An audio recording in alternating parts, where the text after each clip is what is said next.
Grand Risings. Today is Self-Care Saturday, May 7th, and this is your Shekinah Wisdom podcast.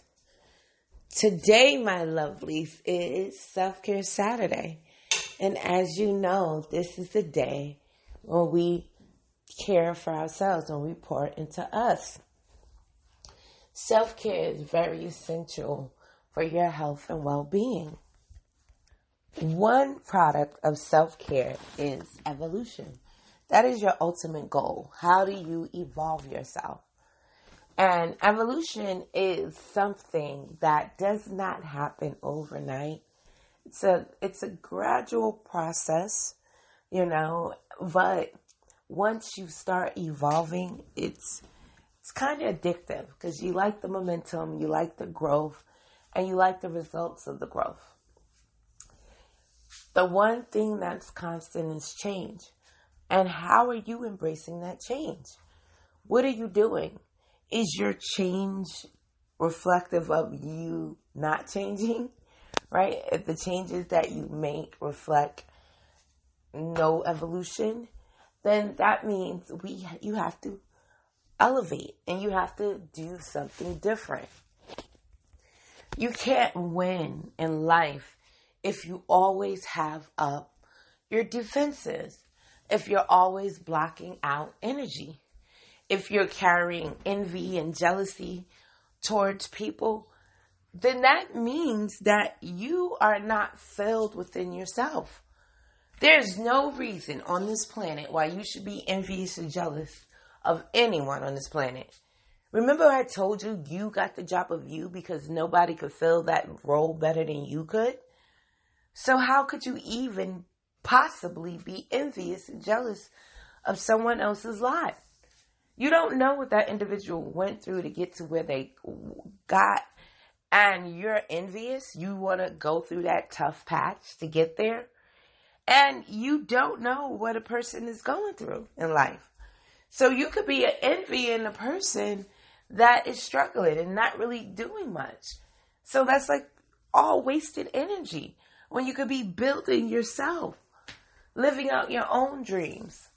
It's not easy to stand in front of somebody that is doing what you like to do and they're doing it well. Right?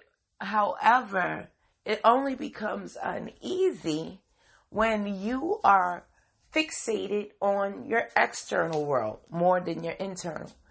If you focus that attention within, you won't even notice what anyone else is doing outside of you. You'll be so engrossed in whatever your gifts are here in this planet that you won't have any time for anything that will take away from those gifts. The one thing about life is, a lot of people have fears, right? And these fears inhibit them, right? And they're afraid of, changing stances. Because when they've been so adamant about being negative, some people don't know how to switch energies, switch frequencies. That's when I tell them, take a journey back to your past and reflect on the times that you felt like you weren't enough. Reflect on the times that you felt left out in the cold, like no one cared about you and things like that. And remind that child that it is safe and secure. Hug yourself through that experience. Stop with the negative self-talk.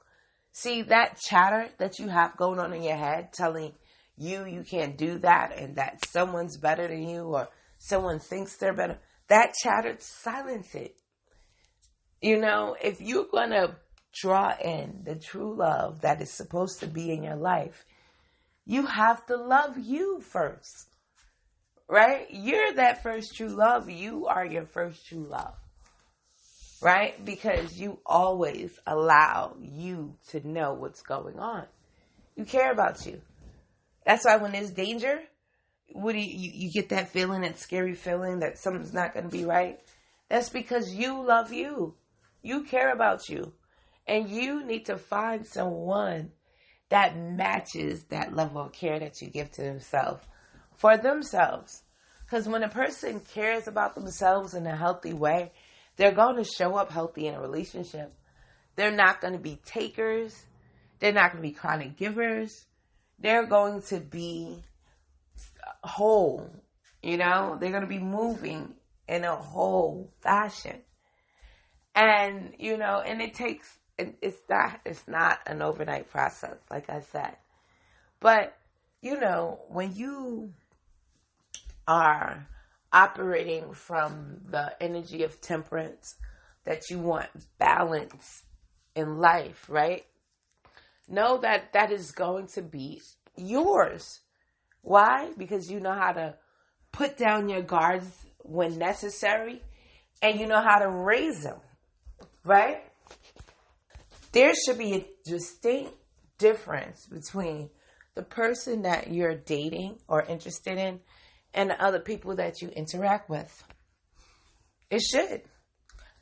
And that shows those individuals that there is a difference. There is something there that, you are holding space for their higher self. That connection that we find when we finally balance our lives out will grow you. You will feel good in that energy. It'll just make you feel like, like this is something that was missing from my life. And I finally achieved it. And you're going to nurture it accordingly. And they're going to nurture you accordingly. Because it will be a symbiotic balance between the two. Right? All right, my lovelies. If you need further help on your healing journey, head over to ShekinahWisdom.com, where we have a whole toolbox of tools to help facilitate your healing. And if you want art therapy, you can head over to IAM collection.com. And if you simply want to support the work we do here, you can cash out Unearthing the Truth. All right, my lovelies, you have a wonderful, amazing self-care Saturday.